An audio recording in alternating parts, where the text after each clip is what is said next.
दोस्तों नमस्कार। आज हम बात करेंगे आईसीआर के माध्यम से एडमिशन लेने वाले बच्चों को कितनी छात्रवृत्ति मिलती है। जैसा कि आपको पता है, हर पेरेंट्स की इच्छा होती है कि उनके बच्चे को कुछ ना कुछ प्रोत्साहन राशि सरकार की तरफ से मिले, जिससे कि पेरेंट्स के ऊपर पढ़ाई का बोझ कम हो। साथ ही साथ इस स्कॉलरशिप से बच्चे का मोटिवेशन भी होता है। अब आईसीआर का जो AIEEE एग्जामिनेशन होता है, all India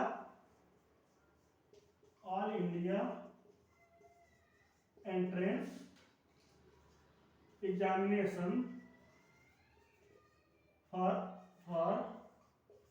admission in agriculture, ये 3 स्टेप में होता है। पहला तो अंडर ग्रेजुएट स्टूडेंट के लिए, जिसके बारे में मैं कल बात कर रहा था।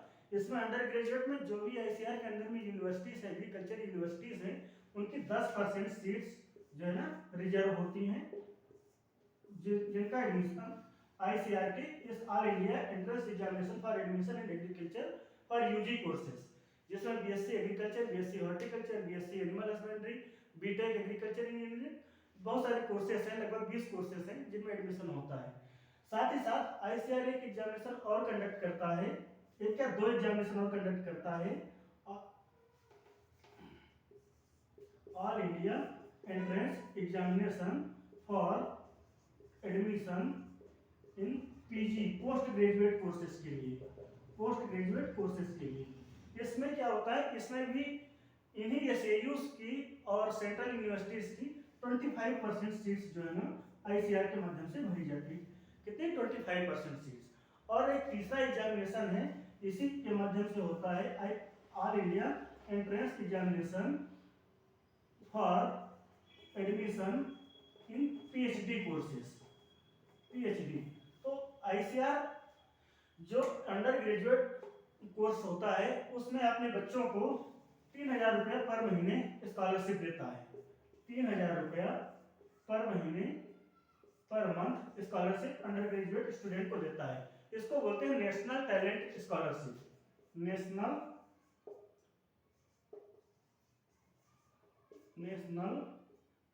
Talent scholarship.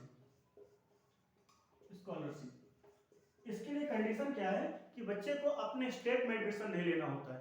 मतलब जैसे यूपी का स्टूडेंट है तो उसको यूपी की एग्रीकल्चर यूनिवर्सिटीज को छोड़ के एमपी में एडमिशन ले सकता है, छत्तीसगढ़ में एडमिशन ले सकता है, राजस्थान में एडमिशन ले सकता है, लेकिन यूपी में एडमिशन नहीं लेना है। अगर यूपी में एडमिशन लेता है तो बच्चे को 3000 रुपया नहीं मिलेगा।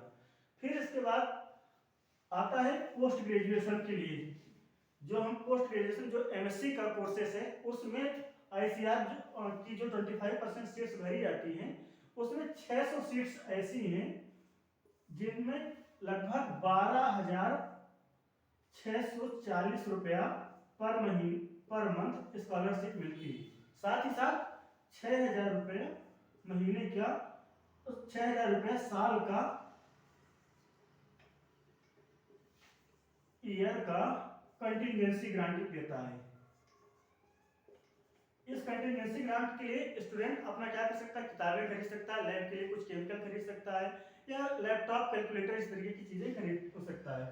साथ ही साथ जो बच्चे इन 600 सीट से बाहर आते हैं, 600 सीट से मतलब अब आईसीआर क्या है, पीजी कोर्सेज 20 ग्रुप में कंडक्ट करता है। 20 ग्रुप को अगर 600 को आप 20 से डिवाइड करेंगे तो हर सब्जेक्ट में लगभग 30 सीटें ऐसी होती हैं। जो टॉप 1 to 30 के सीट हैं, उनको लगभग 12,640 रुपये पर मंथ मिलता है। अगर ये बच्चा हमारा जो है ना इन 30 या 40 सीट से ऊपर हो जाता है, या उसकी 50 या 60 रैंक आ जाती है, तो उसको पीजी में 5,000 रुपीज एनटीएस, इसको क्या बोलते हैं, जेआरएफ, जूनियर रिसर्च फेलोशिप, जो ये 6000 रुपये मिलता है, इसको बोलते हैं जूनियर रिसर्च फेलोशिप। और जो ये 5000 रुपये जो बच्चा 50 से ऊपर रैंक का है, या जो टॉप की कैटेगरी में नहीं है, जिनको 12 या 640 नहीं मिलता है, उनको एनटीएस के रूप में मिलता है, नेशनल टैलेंट स्कॉलरशिप के रूप में मिलता है। ये पीजी के लिए जो है ना सफिशिएंट होता है, क्योंकि जैसे बच्चा ग्रेजुएशन कर लेता है तो पेरेंट्स की भी इच्छा होती है कि बच्चा अब आगे कुछ काम करे, और बच्चे को भी पेरेंट्स से पैसा लेने में थोड़ा सा शर्मिंदगी फील होती है।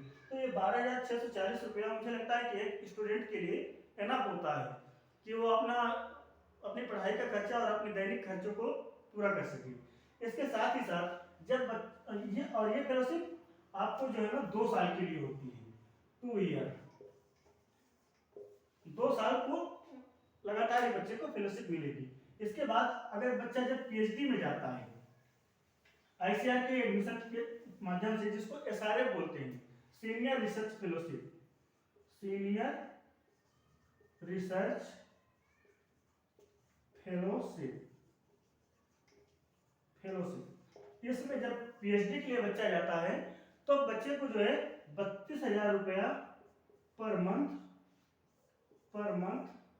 2 साल के लिए, 2 ईयर, 2 साल के लिए 32,000 रुपये और तीसरे साल के लिए 37,000 रुपया पर मंथ फेलोशिप मिलती है। सर 1 ईयर, टोटल 3 साल की ड्यूरेशन क्या ये फेलोशिप होती है और 3 साल में बच्चे को अपनी पीएचडी डिग्री सबमिट करनी होती है। इसके साथ ही अगर बच्चे की किसी कारण थोड़ा बहुत लेट लतीफ होता है तो शायद ये 6 महीने के लिए एक्सटेंड भी हो सकती है, 6 मंथ के लिए एक्सटेंड हो सकती है फेलोशिप, लेकिन 3.5 साल में बच्चे को हर हाल में अपनी डिग्री कंप्लीट करनी होती है। मुझे लगता है कि अगर एग्रीकल्चर में एक मध्यम या निम्न मध्यम परिवार का बच्चा एडमिशन लेना चाहता है तो उसको शुरुआत से ही थोड़ी बहुत मॉनेटरी सहायता प्राप्त होना शुरू हो जाती है, जिससे पेरेंट्स के ऊपर आर्थिक बोझ कम पड़ता है और बच्चा आसानी से अपनी पढ़ाई कंप्लीट कर सकता है। इसी तरह की वीडियो आगे भी मैं बनाता रहूँगा आईसीआर के बारे में, आईसीआर की एडमिशन के बारे में, और जो डिफरेंट सब्जेक्ट्स हैं, डिफरेंट ग्रुप्स हैं, उनकी तैयारी कैसे करें, उनका कोर्स कैसे करें। तो आप मेरे वीडियो के साथ में बने रहें और